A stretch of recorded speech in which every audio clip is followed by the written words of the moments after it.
Welcome everyone. So today I'll be solving one more problem on square pyramid which is resting on one of its corner. So here also the axis is inclined to HP and VP. So it is a problem on apparent angle beta. Only the change is the given position is resting on one of its corners. So previous problem we were solving when it was resting on one of its edge. So now I explained you before also how does it look when it is resting on one of its corner. So this is our HP and VP. So if it is resting on one of its corner, we keep one of the corner towards our right so that we will be having the other corner exactly opposite to it. Okay, so it is resting on one of its corner. You have to show the corner here. If it is resting on one of its edge, then we'll keep the edge to our right so that you'll be getting the opposite edge in the other way. Since it is resting on one of its corner, so this will be the position. How does it look? So when the given problem is resting on one of its corner such that the base edges will be equally inclined to VP. So these are the edges of the base which are equally inclined to HP. So the angle will be equally inclined to both the sides if you take here or if you take here. So this is how you have to fix the position. So when it is resting in one of its corner, you will be having two corners deadly opposite to each other. So when you view from the top, you will get the top view like an rhombus. Right? It won't be a regular square. It will be an inclined square, or you can call it looks like an rhombus. And you will be having the center O. At the top will be visible, the center of the bottom surface will not be visible. So I'll put it in the bracket. Similarly, when you view from the front, you will take the projection of this corner, the projection of this corner, and the projection from the longer edge to the vertical plane, and also the projection from the apex. So it will just look like a triangle because the pyramid is bounded by the triangular surfaces.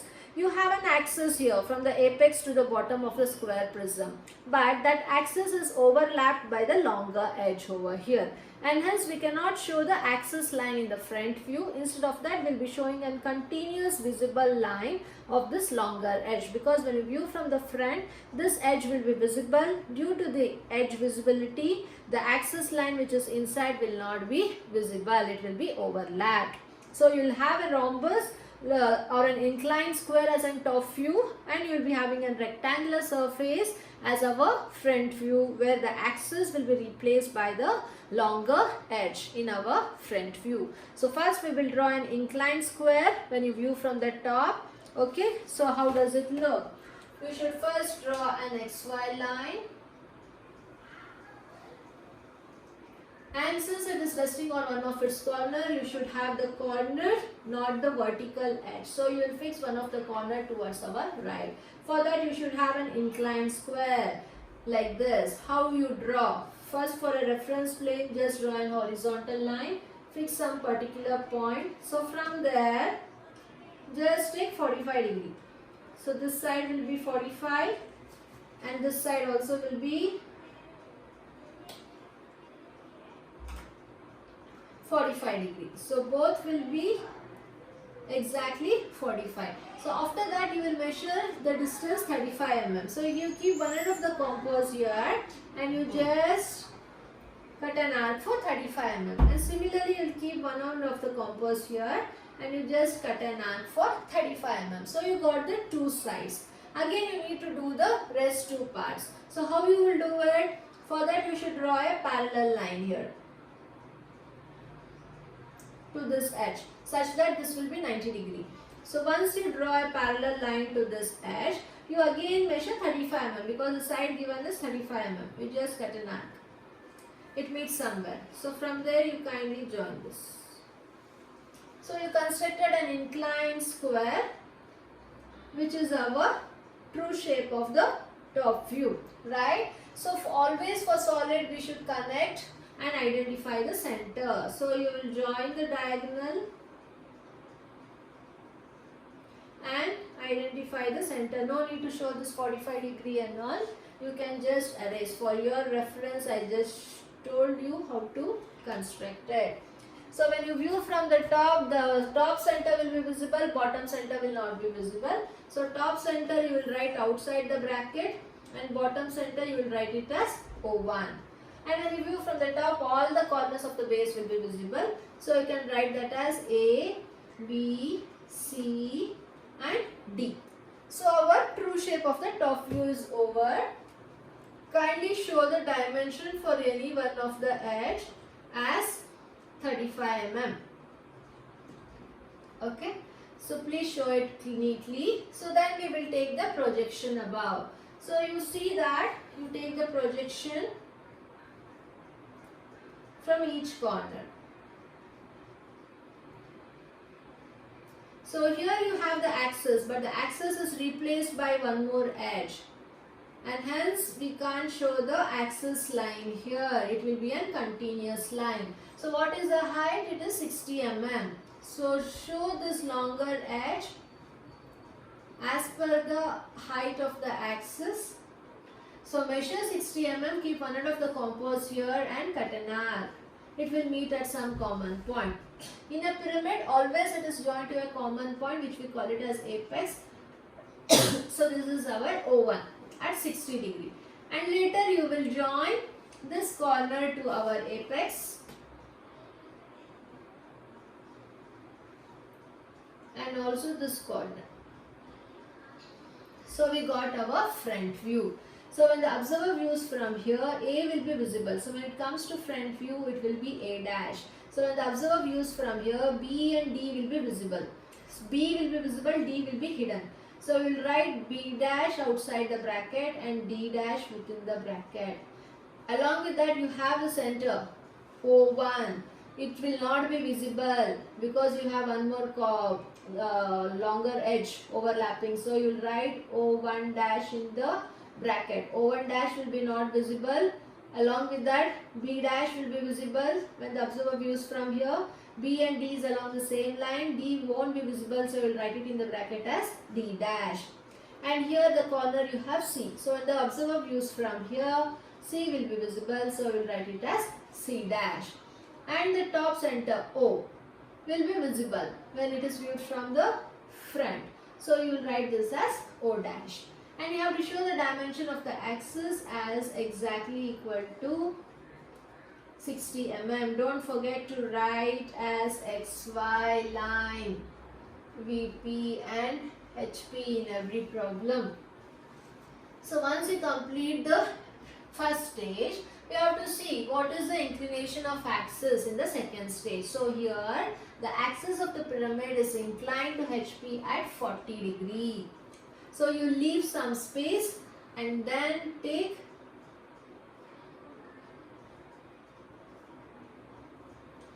/40 line. After taking 40 degree line, please show the angle, it is 40. So now we have to shift the axis which was vertical in the first stage to 40 degree line. So the entire front view which was erect will be now shifted to 40 degree line.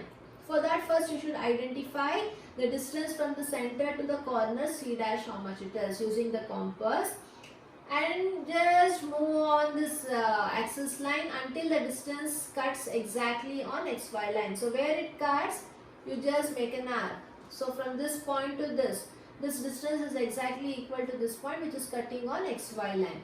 So once you do make a reference point, you just join from the reference point to the arc what you have cut. So you got the half edge. So remaining half edge of the bottom surface you need to get it. For that you will just extend the line what you have constructed. So it should be exactly 90 degree to the axis line. And again from the center to the corner A dash, how much it is you measure. Come here and just cut an arc. So we got the full base. After that, both will be equal almost. Then you will measure the 60 mm. What is the distance of the axis? 60 mm. Come here and just cut an arc. So we got O dash, right? So now you will join both the corners. From here to here and from here to here. So you have the names here. So please you write the same naming. So this is A dash. So this is C dash. And here you have B dash, D dash and O1 dash. B dash is outside the bracket, D1 dash is within the bracket, O1 dash is within the bracket. So once we have shifted the axis which was perpendicular to 40 degree to HP, now it's our duty to take the projection down. So please take the projection from C dash, O1 dash, A1 dash and O dash. Once you take the projection, kindly extend the projection from our top view also. After doing, kindly erase the extra lines. Then start reading the locus. So locus of A is meeting A dash at this point. So this is our A. So locus of B is meeting B dash at this point. So this is our B. Locus of D is meeting D dash at this point. This is our D. Locus of C is meeting C dash at this point. This is our C. Locus of O is meeting O1. Locus of bottom surface, no, it is O1. Locus of O1 is meeting O1 dash at this point. So this is our O1. Locus of O is meeting O dash at this point. So this is our O dash. The bottom surface always it is O1 and the top surface it is O. Right? And always I told you, irrespective of the problem, the outer boundary will be visible. So here the given pyramid, the axis was considered to be vertical. Now the axis is considered to be inclined. So when it is viewed from the top, the outer boundary, the edges will be visible. Right? So what we do is, we will join the outer boundary. So outer boundary, A to B will be visible. B to O will be visible, D to O will be visible, D to A will be visible, right? And always if you have a corner lying on XY line, the projection passing through that corner will be hidden. So from C you have two projections coming in the base edge. So C to B will be hidden and C to D will be hidden, right? So along with that you have one more projection which is passing through inside the surface, which is it. D to O is joined. C to O also please darken. B to O also you please darken. And you have the axis O1 to O. So that is being overlapped with this longer edge. So you won't show the axis line here. Okay. And you have one more edge which is passing through inside the surface from A to O. So that part will be an line, continuous line. So just join it. So this will be the second stage, front view and the top view. So it is a problem on axis where axis is directly inclined to HP and VP. It is not appears to be, and hence it is an apparent angle problem. If it is resting on one of its side, then the true length remains the same. If it is told the axis is inclined to VP and that too directly, not mentioning appears to be, then you have to determine the apparent angle. Right? For that first we have to take 30 degree to VP. So please take 30 degree to VP. Always whenever it is a problem on the axis, you have to measure the true length of the axis from the first stage. So fix one point over here and name this as O. So now you measure from O to O1. What is the distance? It provides you the true length. Measure this distance and just cut an arc on this 30 degree line. So this is our O1. So draw the locus and then come to the second stage. Measure from O to O1 how much it is. It provides us the apparent length. Okay, using this distance, come here and cut an arc. Then join this.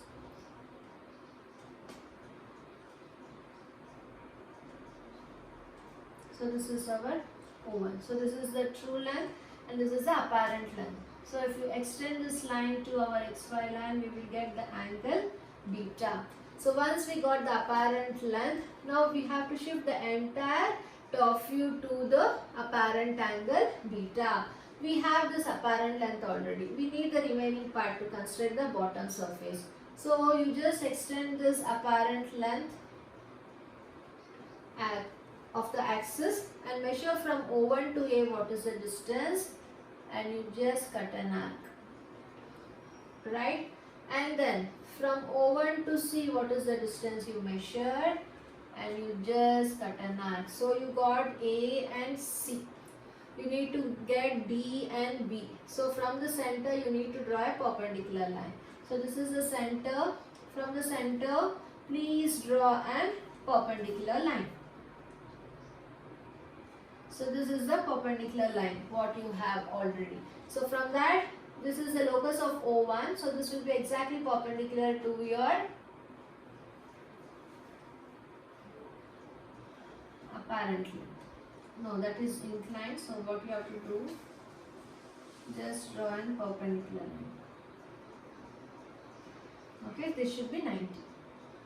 So once you draw perpendicular line, please measure from O1 to B what is the distance. Come here and cut an arc. Similarly from O1 to D what is the distance. Come here and cut an arc.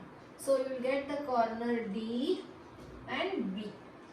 So once you get the corner D and B, you got the base surface. So you will join A to B and you will join A to D. So from D to C it is hidden line, and B to C also it is hidden line. So join hidden line directly instead of drawing continuous line and then changing. Kindly see and project it accordingly. Right, so this is done. So then we have the projection B to O. So kindly join B to O. It is continuous line, so draw it. So again from D to O we have. So this is D and this is O. So we completed, right? So we have shifted the top view from the second stage to that of the third stage. So see that you have taken the projection from all the ends. So from A to O also we have joined. So from O1 to O we have the axis line, but that is been overlapped by the longer edge, and hence you will show how it looks in the second stage, similarly to the third stage. So once our top view of the third stage is done, we have to take the projections above. So please take the projections from D, A, C, B, O, right? After that, please extend the projection from O dash, A dash, O1 dash. Kindly erase extra lines. Start reading the locus. So this is O. Okay. Start reading the locus. Locus of D. So this is locus of D. It is meeting D1 dash at this point. So this is our D dash, not D1 dash, D dash. And locus of A. Locus of A is meeting A dash at this point. So this is our A dash. And locus of B is meeting B dash at this point. So this is our B dash. And locus of C is meeting. So this is C. And C dash is meeting here. So this is our C dash. Along with this, the center. We haven't taken the projection from the center, O1. So take the projection from O1. So the projection of O1 is meeting O1 dash at this point. So this is our O1 dash. Along with that, we have the apex A, O here. The projection of O is meeting O dash at this point. So this is our O dash. Okay. So then, now the outer boundary will be always visible. So you will join D dash to C dash, C dash to B dash, D dash to A dash, right? And B dash to O dash and A dash to O dash, the outer boundary. And one more thing is, So in the observer views from here, the bottom surface will be visible continuously. So you will join the bottom surface here. So this will be visible. So the outer surface which has been viewed will be visible, the bottom surface, and the projection coming through the bottom surface will be visible and continuous. We have done. Apart from that, we have two more projections which is coming through inside the surface. D dash to O dash and C dash to O dash. So that will be hidden. So you show hidden line from D dash to O dash, and again hidden line from C dash to O dash. Along with that, now we have the axis which is passing through O1 dash to O dash. It will be visible. So show the axis line. Okay.